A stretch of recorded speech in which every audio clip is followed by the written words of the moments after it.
Hello, I'm Shelley, the Serenity Doula, and today I'm going to talk to you a little bit about positioning during labour and different positions and different movements and why they can be helpful and why they are not helpful and how it can affect the descent of your baby down into the pelvis, pressing onto the cervix and then coming out through the birth canal.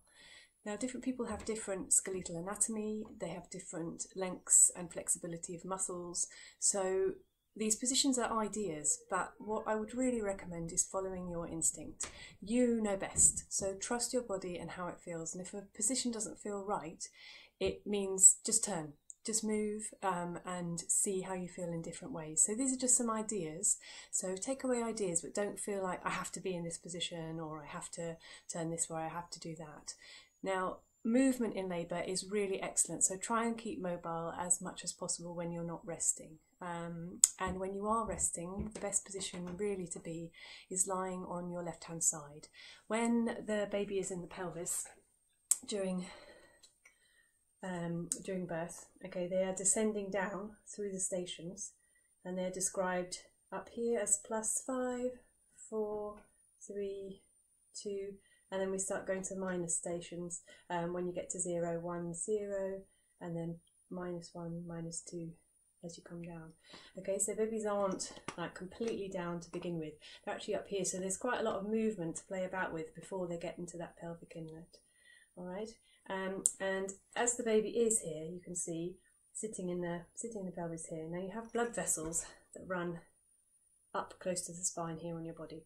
So if you lie on your back, what happens is the baby squishes down onto those blood vessels. It's the vena cava, the one that is the main problem there, because veins do not have really strong muscular walls like arteries. So when the weight of the baby presses down, it actually compresses the vein, and it can make you feel a little bit funny, make you feel lightheaded, make you feel a little bit sick. It can also interrupt the blood flow to the baby down in the pelvis and to your uterus, which is working hard, the muscles are working hard. So try really hard not to be lying on your back, and if you want to lie on your left side, that just helps the baby to fall down this way a little bit and leave space for those blood vessels. Okay, so they're not then compressing into those blood vessels. Movement. So keeping moving is going to help the baby move down. So you may have seen my little demonstration with an egg. So here's the baby not yet quite engaged in the pelvis.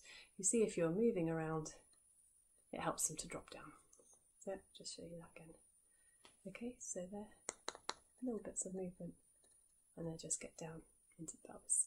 So in real life, what that can look like is maybe walking around. Okay, with your movements, you're walking the pelvis.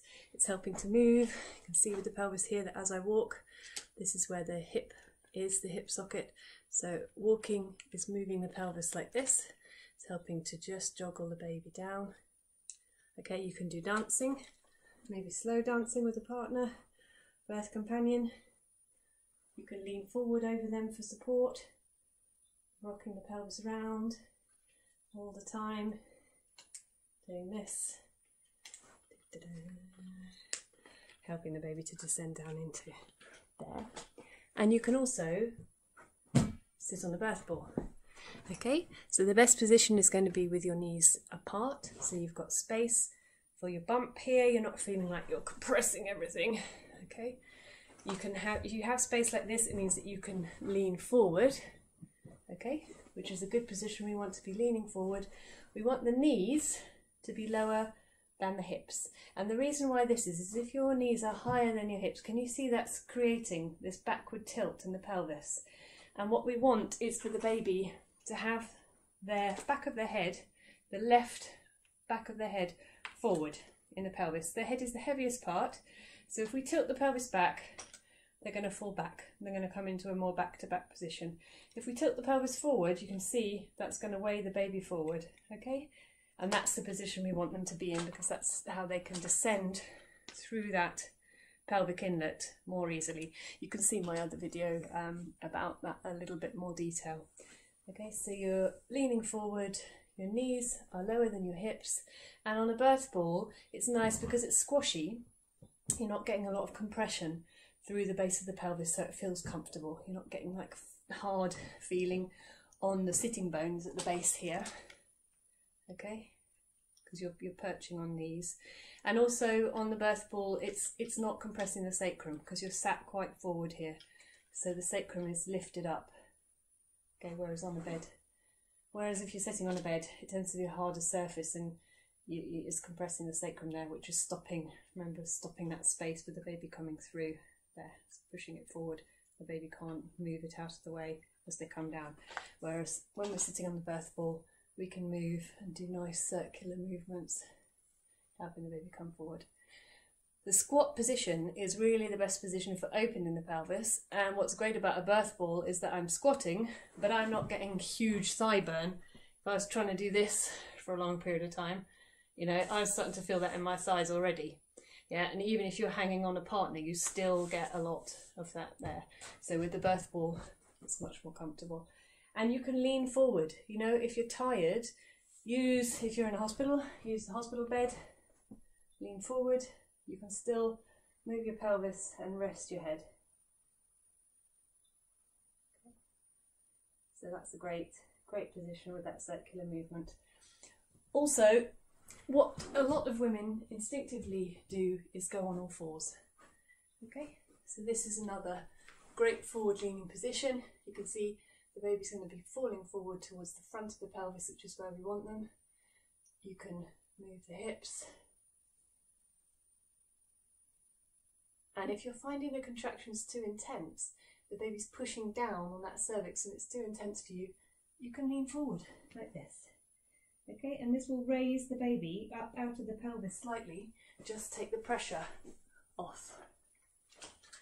Okay, so you're in this position, you're leaning, coming here, and as you lean forward, it just helps to lift the baby up just slightly so that those contractions can reduce in intensity. If you're finding that the contractions are slowing down and not being intense enough, try to get more upright, okay, because this will help the baby to descend down. We're just using gravity to our advantage. And remember from my other video, say when you are lying on your back on a bed, you've got a firm surface pushing up against that sacrum, and the sacrum then is not going to move out of the way. And as that baby is descending down through the pelvis, you can see they've got a hill to go up here. They've got to go uphill in order to get out, and then another uphill here before they're coming out here. So lying on the back is no good. You've got two hills to go up. You don't want hills. Sliding down the hills is way more fun. Easy for you, easy for the baby.